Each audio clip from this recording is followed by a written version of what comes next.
Things are happening through all these companies coming and ruling our countries and all that. And the best thing is for our government to be able to stand on their own. And instead of consulting the US, but consult its people and make sure that we control our countries and its policies and not adhere to the neoliberal agenda that is ruling the whole world, and the imperial agenda that comes from the Americans. And build our resources within our countries and develop them and make sure that they benefit the people of their country rather than being taken away from us to other countries.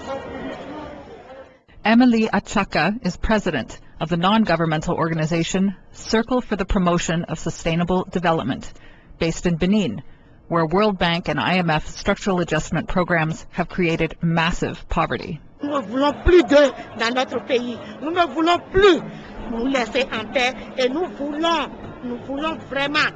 We don't want the IMF and the World Bank here. We want them to leave us alone. Au Bénin, aujourd'hui, des mouvements de base ont commencé par s'organiser, qui a commencé de lutter par rapport à ça depuis des années. In Benin today, grassroots organizations have begun to organize themselves to fight structural adjustment. Our organization started fighting many years ago. Le 19 septembre passé, en commun accord avec le CADTM, on avait prévu de faire sitting devant la Banque mondiale pour leur dire les 4 vérités, ce qui se passe, ce qui ne va pas au niveau des pays africains et ce que nous voulons au niveau des pays africains. Donc on a dû le faire, on a rassemblé des milliers de personnes devant la structure internationale de la Banque mondiale. In September last year, we demonstrated in front of the IMF offices to voice our demands. We were able to assemble thousands of people. Je veux voir un autre Afrique juste. Et par rapport à ça, je dis qu'un autre Afrique est possible. Un autre Afrique juste est possible. Parce que l'Afrique dans laquelle je vis aujourd'hui, il y a trop d'injustice. Et par les stratégies de la Banque mondiale, les pauvres seront toujours pauvres, les riches seront toujours riches. Et je me battrai, je vais lutter jusqu'à la fin de ma mort pour que je puisse avoir un autre Afrique juste. Et là, même si je n'ai pas la chance d'avoir un autre Afrique possible dans la génération actuelle dans laquelle je fais partie, je suis sûre que les arrière-fils auront la chance d'avoir un autre Afrique plus juste et vivront en paix. I want to see a just Africa. A just Africa is possible because in the Africa where I live, there are too many injustices. With the strategies of the World Bank, the poor will always be poor and the rich will always be rich. I will fight until I die so I can have a just Africa. Even if I don't have a chance to see it in this generation, I'm sure that our children's children will be able to have a just Africa where they can live in peace. Njero Munyi has lived in Korogocho, one of Nairobi's slums, for 25 years. He is a community mobilizer and has set up a radio station called Coach FM in Korogocho. For us to be in a slum, it is not as a result of maybe us not being hard workers. We work very hard. But what about those who are up there, the decision makers, the politicians? Do they ever reason about, do they ever think of a person who lives in an informal settlement? They rarely do. We have to change that. And I think Coach FM is one of the tools that we have used. We have the resources. Let's have equitable distribution of the resources that we have. This is a Burning Spear, is a reggae artist, who said that there is enough for all, but one man wants it all for himself. Why do you want to take everything for yourself? Why? Just because you're in a leadership. For any oppression to take place, it's we the people, we accept that. You can resist even if you're alone.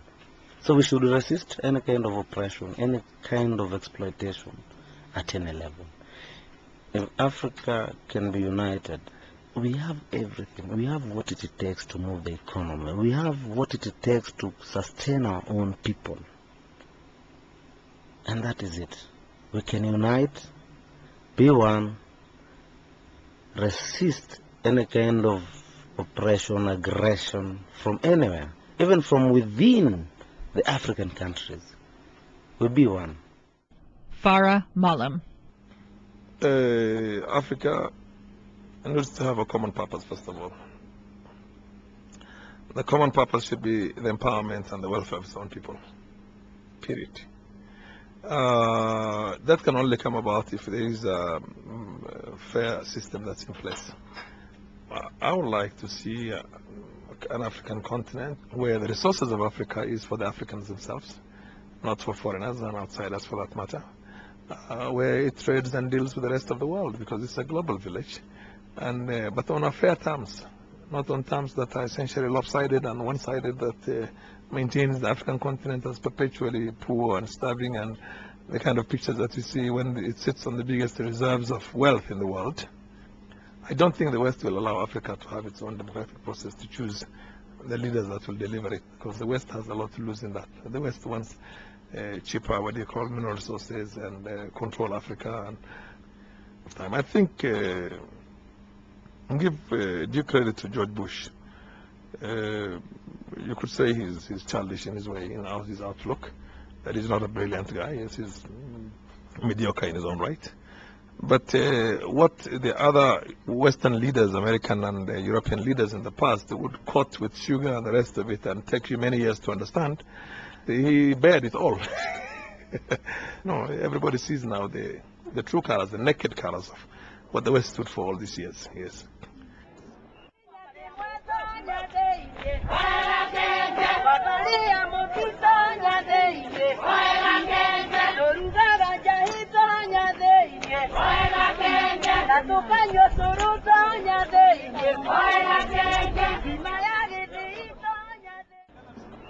Africa and this region is the cradle of humanity. We come here again to give back to the world that we want. A world that we are going, all of us, to own and possess. A world that is going to be inclusive. A world that will destroy the conspiracies of divide and rule. A world that is going to say no to profit. A world that is going to say no to commodification of our common goods like water. No matter what power they have, this time around, the World Social Forum has given us an opportunity to make a linkage with the others all over the world who are saying enough is enough.